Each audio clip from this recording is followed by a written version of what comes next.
পয়লা বৈশাখে তোমরা কি কি গিফট পেলে আমাকে অবশ্যই কমেন্ট করে জানিও। আমি তো এই নাইটিটাও পেয়েছি, অনেক কিছু পেয়েছি। যাই হোক, নাইটিটা আমাকে আবার মাসি গিফট করেছে। এই গরমে তো কোথাও বেরোতেই ইচ্ছে করছে না, তার মধ্যেও বেরোতে হবে, কারণ যাদের বাইরে কাজ থাকে তাদেরকে তো বেরোতেই হবে। যাই হোক, চুলটাকে তো একদম টঙে তুলে দিলাম। মুখে তো আমি কিচ্ছু অ্যাপ্লাই করিনি, জাস্ট টোনার আর সানস্ক্রিম।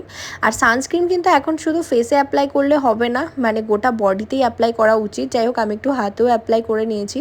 এই ভেসলিনের সানস্ক্রিমটা আমি শীতকাল থেকে ইউজ করছি, বিশ্বাস করো সানস্ক্রিমটা অসাধারণ, খুবই ভালো।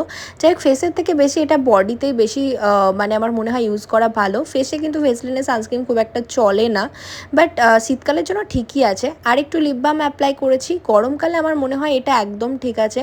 তারপর তো একদম ডাইরেক্ট চলে গেছিলাম বাজার কিছু মিষ্টি নিতে। আর মিষ্টিটা কেন নিয়েছি না নিয়েছি সেটা তোমাদের সাথে নেক্সট ভিডিওতে শেয়ার করব। আমি তো তোমাদের সাথে ক্লিপ নিতে ভুলেই যাই অর্ধেক। যাই হোক, ভিডিও ভালো লাগলে একটা লাইক করে দিও। বাই।